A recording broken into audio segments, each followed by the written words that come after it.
Generasi pertama tahun 1940 sampai 1956. Perkembangan komputer terjadi setahap demi setahap atau evolusi. Perkembangan komputer didasari oleh evolusi di mana seiring berjalannya waktu, sedikit demi sedikit mengalami perubahan.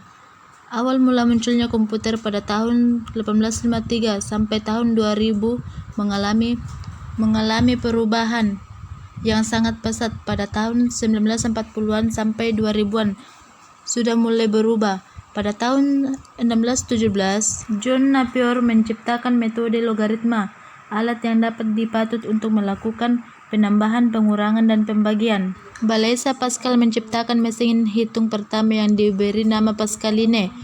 Tahun 1890, Joseph Marie Descartes membuat konsep Punket, yaitu sebuah konsep yang dilakukan tugas yaitu dengan menentukan adanya lubang atau pelang dan tidak berlubang yang menandakan pemulaan penggunaan nomor binar dalam memproses data.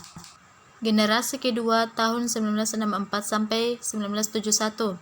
Teknologi tabung vakum mulai tergantikan dengan transistor. Penggunaan transistor pada komputer mulai digunakan di akhir 1950-an.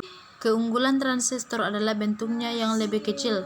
Dengan bentuk minimalis dari transistor, komputer menjadi lebih kecil dan hemat energi. Di generasi kedua ini, bahasa pemrograman mulai diperkenalkan, seperti contohnya COBOL dan Fortran. Teknologi penyimpanan memori juga berubah dari drum magnetik menjadi teknologi magnetik. Generasi ketiga tahun 1964 sampai 1971. Perkembangan sirkuit terpadu adalah ciri khas dari generasi ketiga komputer. Bentuk transistor semakin diperkecil dan ditempatkan di chip silikon yang dinamakan semikonduktor. Teknologi ini semakin mempercepat kinerja komputer. Selama periode ini, mouse dan keyboard mulai diperkenalkan. Generasi ketiga juga sudah dilengkapi dengan sistem operasi. Generasi keempat tahun 1971 sampai sekarang. Di periode ini, prosesor mikro mulai diperkenalkan saat ribuan sirkuit terpadu dimasukkan ke dalam sebuah silikon chip yang kecil. Prosesor pertama Intel 404 chip mulai menjadi otak utama di sebuah komputer. Saat periode inilah istilah personal komputer atau PC mulai digunakan dengan teknologi yang lebih maju. Generasi keempat menjadi tonggak awal pembangunan internet. Generasi kelima sekarang sampai masa depan, komputer generasi kelima dibangun berdasarkan teknologi kecerdasan buatan dan masih dalam tahap pengembangan. Contoh teknologi yang sudah sering digunakan adalah teknologi pengenal suara.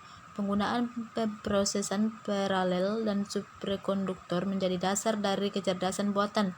Tujuan dari komputasi generasi terbaru adalah untuk mengembangkan perangkat yang merespon bahasa manusia. Generasi pertama hardware tahun 1946 sampai 1959. Komputer generasi pertama dibuat masih sangat sederhana dan belum kompleks penggunaannya sehingga komputer generasi pertama belum dapat memproses masalah-masalah yang besar.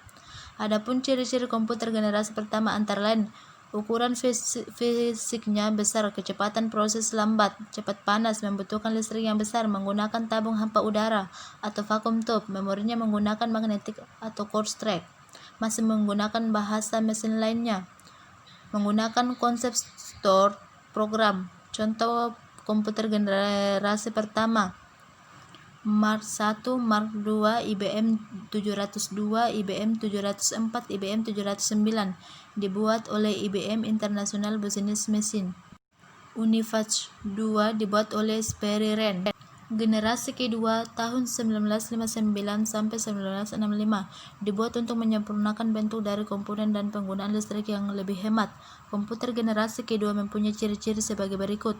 Komponen telah menggunakan transistor, ukuran fisiknya lebih kecil, kecepatan proses lebih cepat, tidak cepat panas, membutuhkan listrik lebih sedikit, memori yang digunakan lebih besar, telah menggunakan bahasa tingkat tinggi, high level language, sudah dapat digunakan untuk real time, informasi yang dibutuhkan dapat dihasilkan dengan sekejap, dapat time sharing, komputer digunakan bersama-sama dan komputer dapat membagi waktu untuk tiap-tiap pemakai. Contoh komputer generasi kedua: IBM 770, IBM 780, IBM 1400, IBM 1600 dibuat oleh IBM International Business Machine. Univach 3, Univach SS80, Univach SS90, Univach 107 dibuat oleh Sperry Rand. Generasi ketiga tahun 1965 sampai 1970. Komputer generasi ketiga dibuat dengan menggabungkan beberapa komponen dalam satu tempat dan disempurnakan tampilan dari komputer tersebut. Komputer generasi ketiga mempunyai ciri-ciri sebagai berikut. Komponen telah menggunakan IC atau Integrated Circuit atau yang disebut chip dalam bentuk Hybrid Integrated Circuits atau Solid Logic Technology atau SLT, yaitu transistor dan dioda diletakkan secara terpisah dalam satu tempat. Kecepatan prosesnya lebih cepat, membutuhkan listrik lebih hemat, memorinya yang digunakan lebih besar, dapat menyimpan sampai ratusan ribu karakter, telah menggunakan penyimpanan luar yang bersifat random access, yaitu magnetic disk yang berkapasitas besar, dapat digunakan untuk multiprocessing dan multiprogramming. Telah dibuatnya alat input-output dengan menggunakan Visual Display Terminal yang dapat menampilkan grafik, dapat menerima dan mengeluarkan suara, dan telah digunakannya alat pembaca tinta magnetik atau Magnetic Ink Reader. Contoh komputer generasi ketiga, GE600, GE235 dibuat oleh General Electric.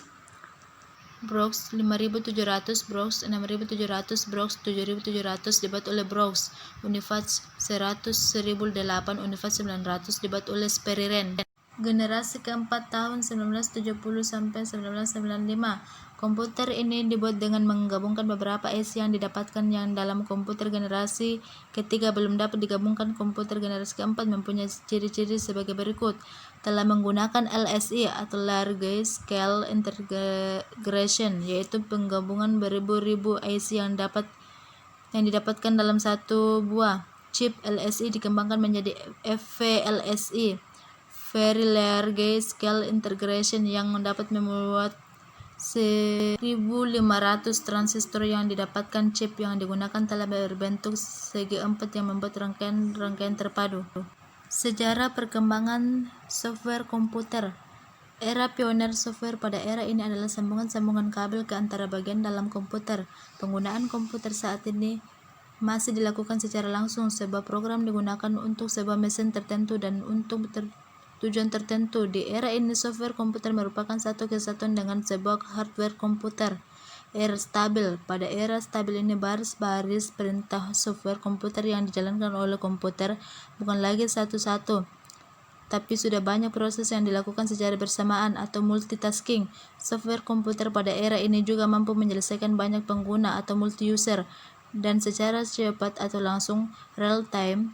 Di era ini juga mulai dikenal sistem basis data yang memisahkan antara program dan data. Era mikro. Pada era mikro ini software komputer dapat dibedakan menjadi beberapa bagian, yaitu software sistem Windows, Linux, Macintosh, dan lain-lain. Software aplikasi Microsoft Office, OpenOffice, dan lain-lain, dan software atau bahasa pemrograman, assembler, Visual Basic, Delphi, dan lain-lain. Era modern. Pada era modern ini software komputer tidak hanya untuk sebuah komputer, tetapi sebuah handphone pun telah dilengkapi dengan sebuah software sistem seperti Android, Symbian, dan lain-lain. Tingkat kecerdasan yang ditunjukkan oleh software komputer pun semakin meningkat. Selain permasalahan teknis, software komputer sekarang juga mulai bisa mengenal suara dan gambar. Sekian dari saya. Assalamualaikum warahmatullahi wabarakatuh.